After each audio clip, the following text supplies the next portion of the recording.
साथियों सभी को बताना चाहूंगा कि हमारे बीच में मिस्टर योगेश त्रिपाठी आए हैं, additional PS to honourable minister Shri Ramdas Athawale. Athawale साहब का बहुत बड़ा हम लोगों को कंट्रीब्यूशन रहा है। जब भी उनके पास गए हैं उनका द्वार हमेशा खुले रहे हैं हमारे लिए, चाहे वो इस हॉल की बुकिंग के लिए रिकमेंडेशन लेटर देना हो या किसी भी मामले को लेकर जाए, उन्होंने हमेशा हमें गाइडेंस ही दी है और हमारे सवालों में से जवाब ढूंढ के उन्होंने खुद ही दिए हैं और हमारे जवाबों के बीच में से सवाल भी निकाल लेते हैं हमारी प्रॉब्लम्स को समझते हुए। मैं यशपाल सर से रिक्वेस्ट करूंगा कि त्रिपाठी जी को, आठावले साहब के रिप्रेजेंटेटिव त्रिपाठी जी को एक बार सम्मानित है। कोई नहीं सर फिर भी आप प्लीज सर प्लीज।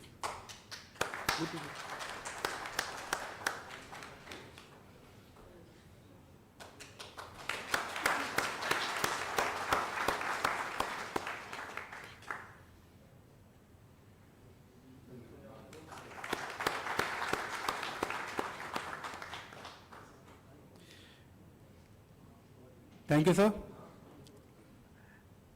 अब पूरी जनरल बॉडी की तरफ से हमारी रिक्वेस्ट रहेगी हमारे guest of honour Shri K S. Chauhan ji, senior advocate को, कि हमारे बीच में 2 शब्द रखें। Sir, doctor.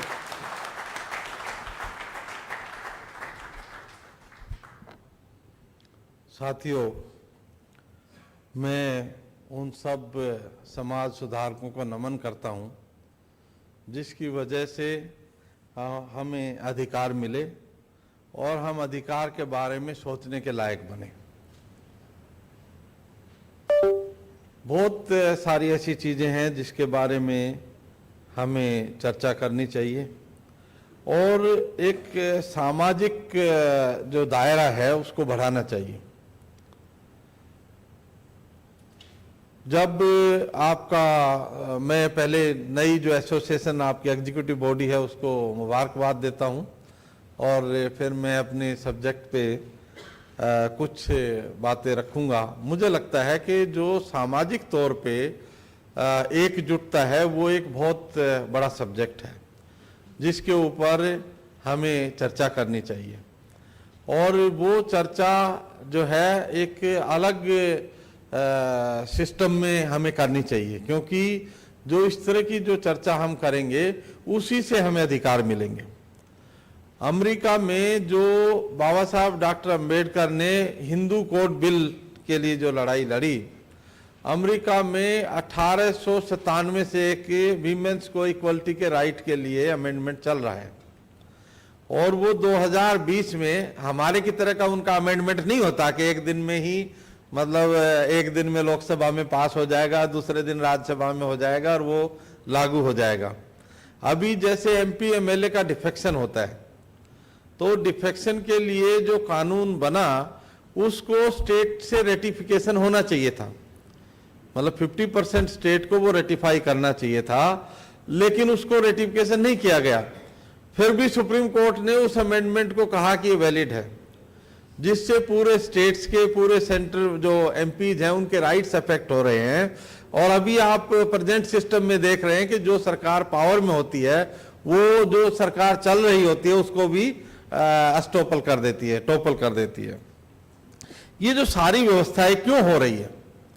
क्योंकि सामाजिक तौर पे जब तक आप जागरूक नहीं होंगे, बाबा साहब डॉक्टर अंबेडकर विदेश से पढ़ के आए, तो केवल हमारे देश में जो हमें दिख रहा है कि शेड्यूल कास्ट को, शेड्यूल ट्राइब को, बैकवर्ड क्लासेज को या औरतों को, औरतें भी 50% पॉपुलेशन है और वो औरतें सभी सेक्शंस की हैं, उसमें केवल शेड्यूल कास्ट, शेड्यूल ट्राइब या ओबीसी की औरतों की बात नहीं है।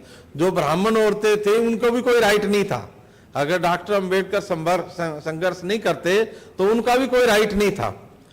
आज जो 127 साल के बाद अमेरिका में उस अमेंडमेंट को नोटिफाई करने से 2020 में वो 38 स्टेट में पारित हुआ और जैसे हमारे यहाँ 29 स्टेट है, वहाँ 51 स्टेट हैं, तो उसमें से 38 जब पारित कर देते हैं तब वो नोटिफाई हो सकता है कॉन्स्टिट्यूशन का अमेंडमेंट।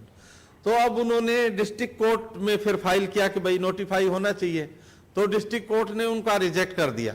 डिस्ट्रिक्ट कोर्ट के बाद वहाँ फेडरल सुप्रीम कोर्ट होता है, उसमें वो केस चल रहा है। कितना टाइम चलेगा, वो नोटिफाई होगा नहीं होगा, वो एक अलग इशू है। मेरा केवल बताने का यही मतलब है कि जो हमें राइट मिले, हमारे साथी ये कह रहे थे हमने संघर्ष किया, हमने कोई संघर्ष नहीं किया। वो केवल एक आदमी था जिसको नॉलेज मिली, अपनी नॉलेज के बल पे वो सब अधिकार हमें दे गया। इसलिए हमारा आदमी बिकने के लिए तैयार रहता है, क्योंकि जब आप संघर्ष करके कोई अधिकार लेंगे, जैसे रोहतास भानखड़ ने लिए, तो वो फिर बिकने के लिए तैयार नहीं होता।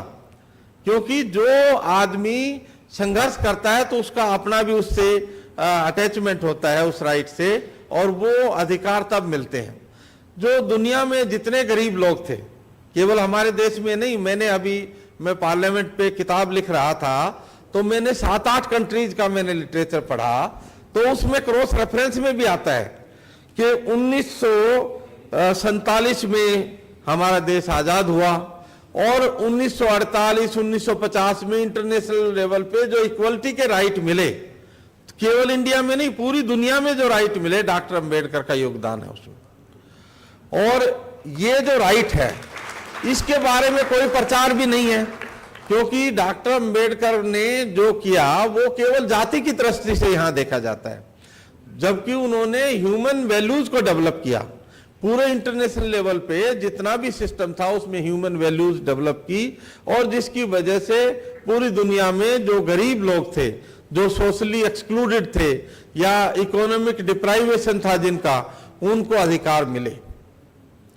लेकिन जो हमारी समस्या है वो कुछ डिफरेंट है, क्योंकि हमारी समस्या ये है कि हम लोगों का जो कलर है, जो रंग है, या जो हमारा देखने का या दिखाई देने का जो तरीका है वो ऐसा है, तो इसलिए हमारा आदमी आइडेंटिटी छुपाता है। आइडेंटिटी छुपाना सबसे महत्वपूर्ण चीज है, जिसकी वजह से हमें अधिकार नहीं मिल रहे। जो भी आइडेंटिटी दिखा के कोई भी राइट मांगेगा तो उसको अधिकार मिलेंगे। जब रोहतास भानखड़ का हमने केस किया तो हमने जब आर्ग्यू किया था तो वो जज दोनों हमारे साथ एग्री हो गए। तो हमारे साथ हमारे साथी थे चांद किरण, उसके नाम से कैट में और हाई कोर्ट में मैं अपने नाम से पिटीशन फाइल नहीं करता था, तो ये वाला जो पिटीशन था ये ज्ञान मित्रा के नाम से था, वो वाला पिटीशन हमने चंद किरण के नाम से किया।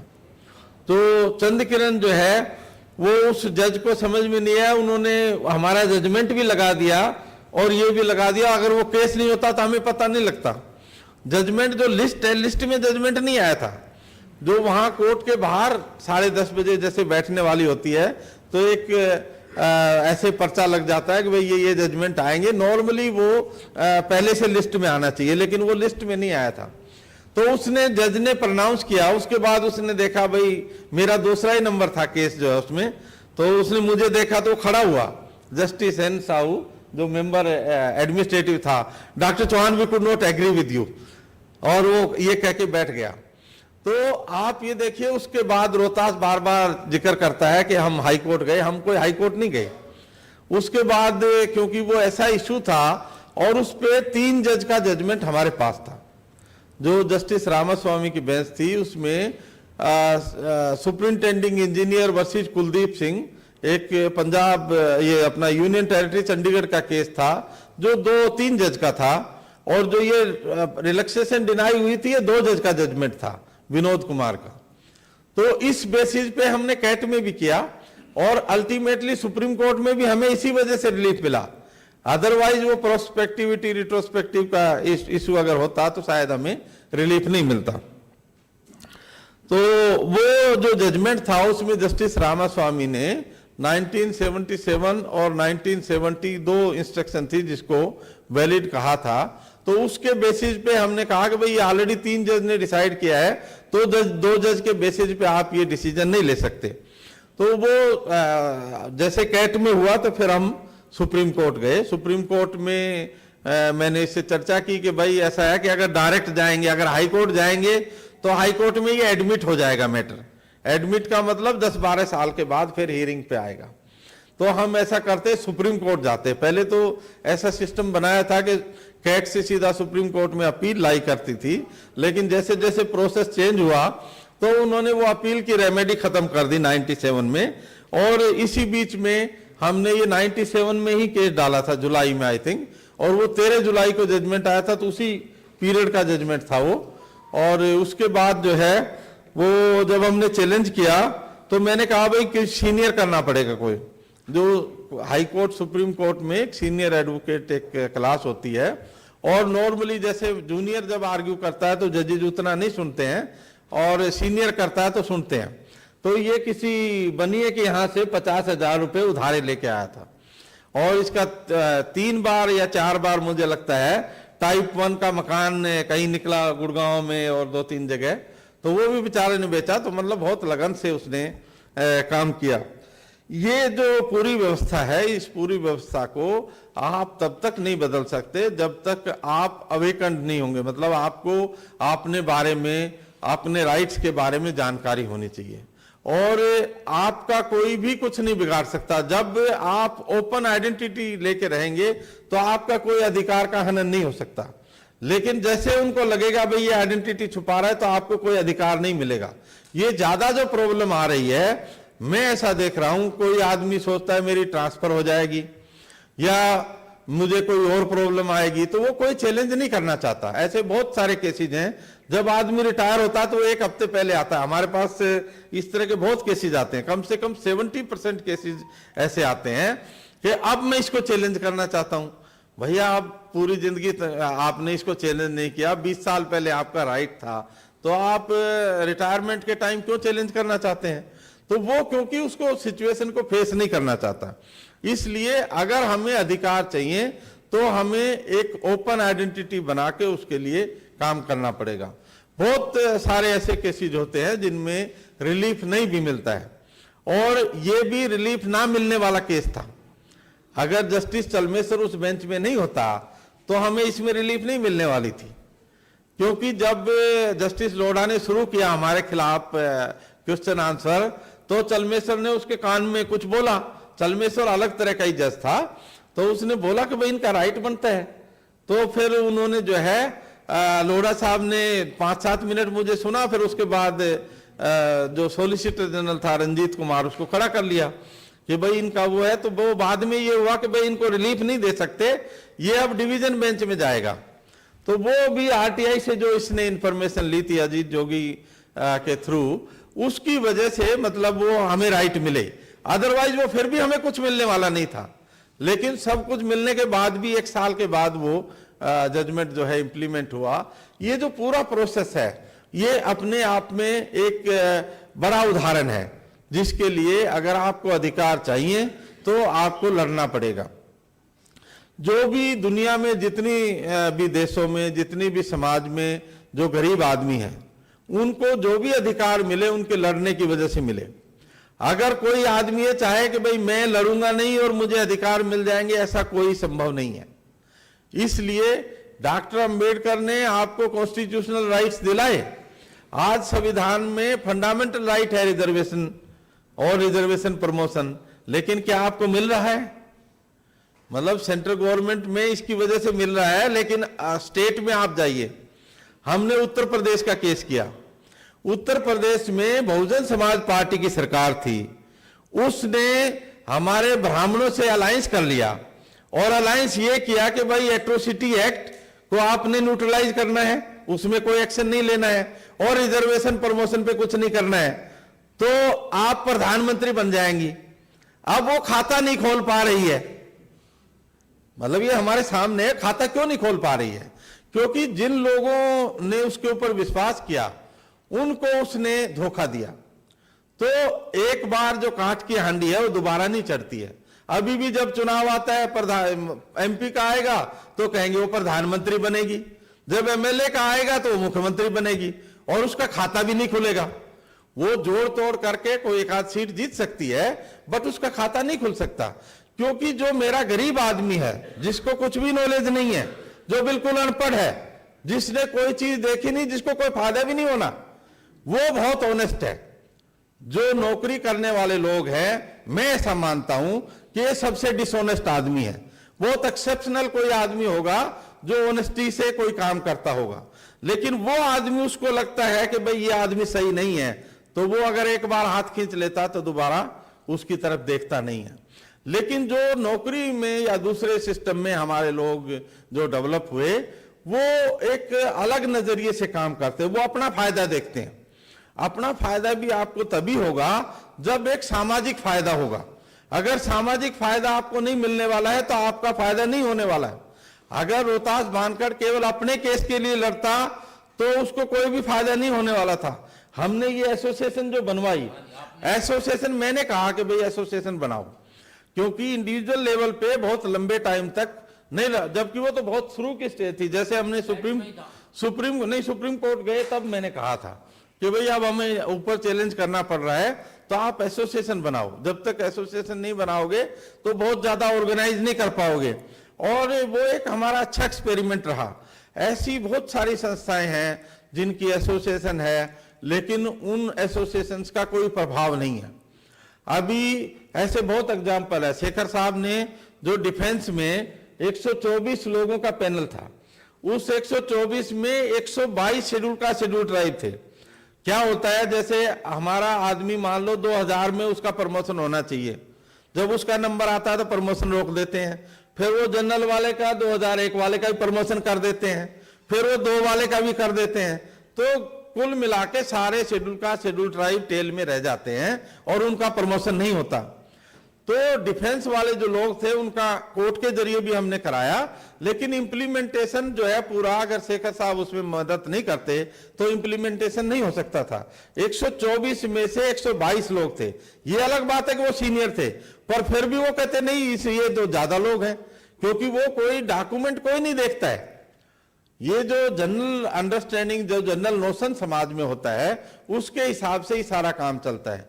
बीएसएनएल में कितने सारे लोगों का प्रमोशन हुआ, लेकिन जो पार्लियामेंट्री कमेटी है उसने बहुत बड़े पैमाने पे जो ये राइट्स है इसको प्रोटेक्ट करने के लिए काम किया। अगर इतना प्रोटेक्शन के लिए अगर हमारे मेंबर्स काम करते तो शायद हम ज्यादा अधिकार ले सकते थे।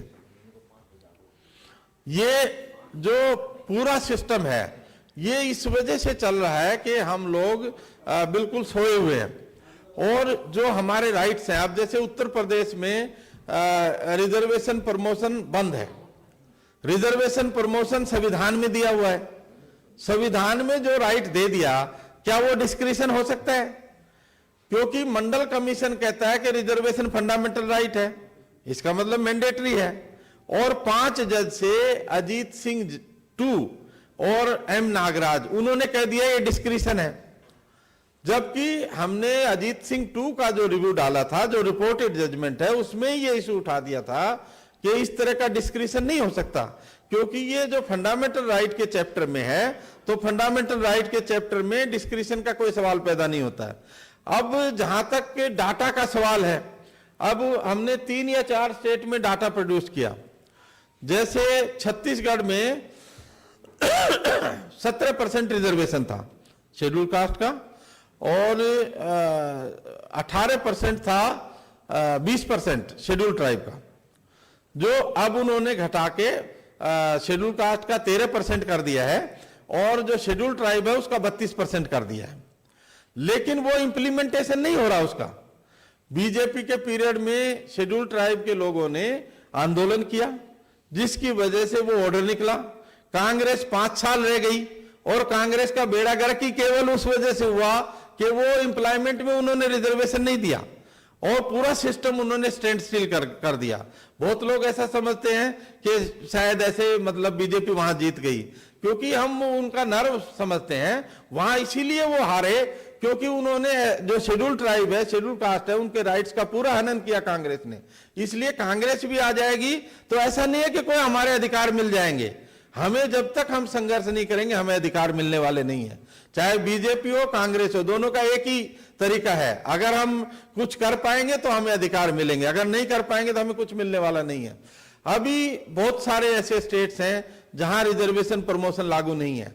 अभी कोर्ट ने पहले 5 जज ने डिसाइड किया 2018 में, और ये माना कि जो मंडल का जजमेंट है उसमें जो प्रिंसिपल सेटल्ड है वो बाइंडिंग है कोर्ट के ऊपर। तो ये जो फंडामेंटल राइट का जो प्रिंसिपल है, ये क्वेश्चन 2A में उसमें डिसाइड हुआ था। रिलैक्सेशन और दूसरे जो पैरामीटर्स हैं, डायरेक्ट रिक्रूटमेंट का रिलैक्सेशन उसमें डिसाइड हुआ, तो प्रमोशन में रिजर्वेशन लग गई और रिलैक्सेशन के लिए अमेंडमेंट भी होगा। तो अमेंडमेंट करने की जरूरत नहीं थी, क्योंकि ऑलरेडी 3 जज का जो जजमेंट है कुलदीप सिंह वाला वो था, लेकिन उसके बावजूद उसके ऊपर कोई काम करने के लिए तैयार नहीं है। एक हमारे साथी MP होते थे, अभी ये जो EWS का हुआ तो मैं उसके पास 7 बार गया और मैंने कहा भाई ये जो EWS है ये अनकॉन्स्टिट्यूशनल है। उसने 5 बार तो मेरी सही से बात समझी और तो वो 6ठी बार कहने लगे डॉक्टर साहब अगर ये करूंगा तो मेरी टिकट कट जाएगी। तो मैंने कहा सर टिकट आपकी नहीं कटेगी अगर आप ये बोलोगे। वो नहीं बोला, फिर भी उसकी टिकट कट गई। मतलब आप ये देखिए कि वो आदमी नहीं बोला फिर भी उसकी टिकट कट गई। अगर वो बोलता तो टिकट नहीं काट सकते थे उसकी। तो ये जो सामाजिक सिस्टम है इसमें जो लोग हमारे काम करने वाले हैं, अगर वो अपने मापदंड पे उसको एनालाइज करेंगे तो हमें अधिकार मिलने वाले नहीं है। ये चाहे जो भी हमारा सेक्शन हो, ये जो अधिकार है ये लड़ने से ही मिलेंगे। और जितने अधिकार दुनिया में कहीं पे भी मिले, नेल्सन मंडेला पूरी जिंदगी जो है जेल में रहा, लेकिन हमारे यहाँ कोई आदर्श प्रिंसिपल नहीं है। नेल्सन मंडेला को जब दोबारा बनाने लगे तो उसने मना कर दिया कि नहीं दोबारा नहीं बनूंगा। लेकिन हमारे यहाँ 1 बार बना दो, 2 बार बना दो, 3 बार बना दो, तो वो जो है काम कुछ भी नहीं करता है। वो कोई भी आदमी जो है मरने तक वो छोड़ना नहीं चाहता, लेकिन वो किसी भी प्रिंसिपल पे काम नहीं करता, वो किसी जाति का हो, चाहे वो अपर कास्ट है चाहे वो शेड्यूल कास्ट है, सभी की वैसी भूमिका है। तो इसलिए जब तक हम समाज में एक डेमोक्रेटिक भावना पैदा नहीं करेंगे, हमारा जो समाज है उसकी थिंकिंग जो है डेमोक्रेटिक होनी चाहिए, दूसरे लोगों को प्रतिनिधित्व देना चाहिए, हर चीज में जो है हमें प्रतिनिधित्व देना चाहिए। जब तक हमारी ऐसा विचार नहीं होगा तब तक हमारे अधिकार सुरक्षित नहीं होंगे। मुझे लगता है मैंने बहुत लंबा समय लिया और बढ़वा दिया आपने समय। अच्छा क्या टाइम हो गया अब? अच्छा, तो मैं लगता है कि मैं अभी खत्म करता हूं, लेकिन मैं केवल ये बात कह के यहाँ मैं खत्म करना चाहता हूं कि हमें लड़ना चाहिए। और लड़ना जो है कोई मुश्किल काम नहीं है, और अगर अधिकार मिलेंगे तो लड़ने से ही मिलेंगे। अगर आप निश्चिंत होकर रहेंगे, बिल्कुल जो है ऐसी मुद्रा में रहेंगे कि आप दिखाई नहीं देंगे, तो आपको कोई अधिकार नहीं मिलेंगे। जैसे जनरल जो कहावत है कि माँ भी बच्चे को दूध तभी पिलाती है जब वो बच्चा चीखता चिल्लाता है। तो इसलिए जो हमारे लोग ये समझते हैं कि बिना कुछ संघर्ष करे, बिना कोई अपनी आवाज उठाए हमें अधिकार मिलेंगे, ऐसा संभव नहीं है। हमारी जो संस्थाएं हैं, केवल ये central secretariat, SC/ST employees association ही नहीं, दूसरी संस्थाएं जो हैं उनको भी आपस में कोऑर्डिनेट करना चाहिए। लेकिन हमारा जो एक्सपीरियंस है वो बहुत गंदा है। वो कॉन्फेडरेशन नहीं अगर बनता तो ये रिजर्वेशन जो है खत्म नहीं होती। मैं ऐसा मानता हूं कि कॉन्फेडरेशन की वजह से रिजर्वेशन खत्म हुई, क्योंकि एक आदमी को डील करना आसान है। जब आप एक आदमी में किसी में भी पावर दे दोगे तो उसको डील करना हमेशा आसान होता है। इसलिए जो उदित राज था उसने सौदा किया और वो भी मतलब खत्म हो गया और वो अधिकार भी खत्म हो गए, और उसने किसी भी चीज पे उसके पास कोई इंफॉर्मेशन नहीं थी। जब उसने सेकंड रैली करने वाला था, फर्स्ट रैली में तो क्या उसने वो रिप्रेजेंटेशन दिया होगा हमें नहीं पता, सेकंड रैली करने वाला था तो यहाँ जो है 25 अशोका रोड में अंबेडकर फाउंडेशन होता था, उसमें मीटिंग हुई और उसमें ये कहा गया कि भाई डॉक्टर चौहान जो है वो रिप्रेजेंटेशन बनाएगा।